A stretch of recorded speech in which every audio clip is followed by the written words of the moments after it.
Hello everyone. आज इस video lecture के अंदर हम प्रॉब्लम नंबर 20 को सॉल्व करने जा रहे हैं एनएलएम सीरीज की।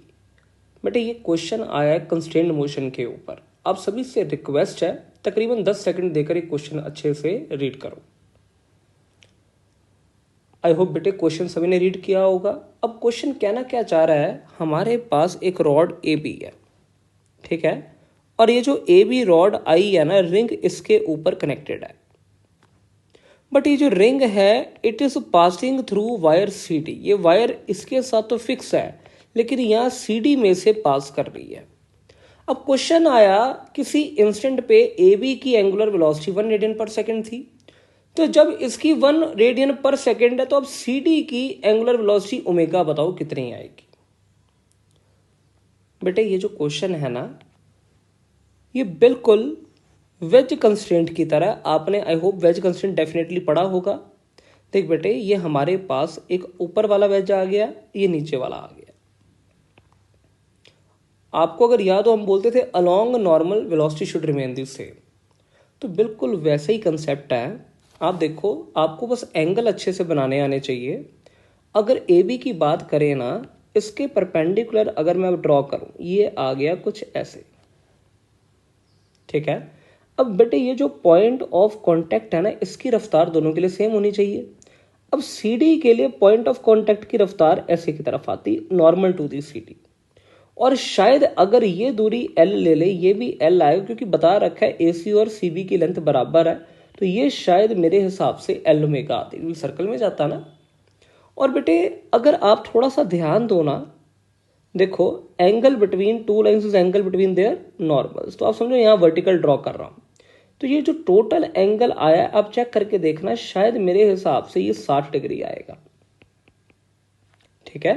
क्योंकि एंगल बिटवीन टू लाइंस, देख बेटे इसके परपेंडिकुलर ये वाली, ठीक है, और इस हॉरिजॉन्टल के परपेंडिकुलर ये वर्टिकल वाली, ये 60 डिग्री आ गया।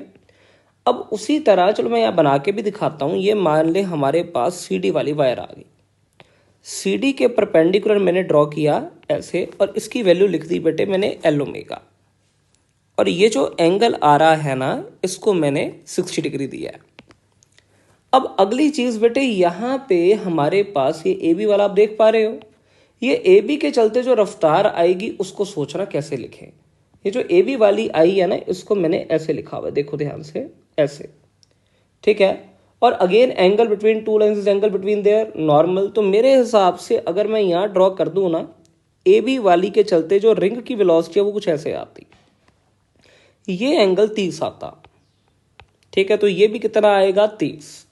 अब मैंने क्या बोला, ये जो पॉइंट ऑफ कांटेक्ट है ना, दोनों के लिए इसकी रफ्तार सेम होनी चाहिए।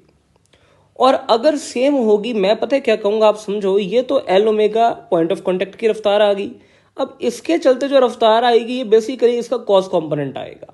अब मेन इसकी स्पीड v ले लो, तो ये v का cos 30 should be equals to L omega आना चाहिए। अब मेन मतलब है इस v को निकालने का। v यानी कि आप एक पॉइंट समझो, ये जो मेरे पास ए बी वाली वायर आई है उस वायर के लिए निकालना है।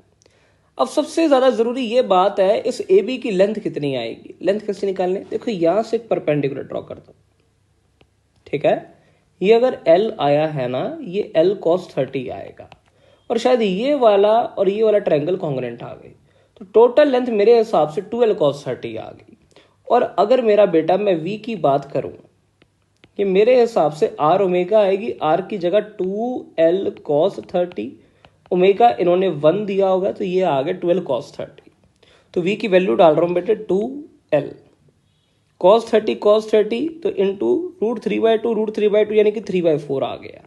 ये एल ओमेगा के बराबर, एल से एल कट गया, 2 से 2 कटेगा, ओमेगा मुझे लगता है बेटे 3/2 रेडियन पर सेकेंड आ गया। आई होप बेटे आपको ये क्वेश्चन समझ आया। अगर इसमें आपको कोई भी डाउट हो ना, तो प्लीज नीचे के कमेंट सेक्शन में जरूर पूछिए। Thanks for watching.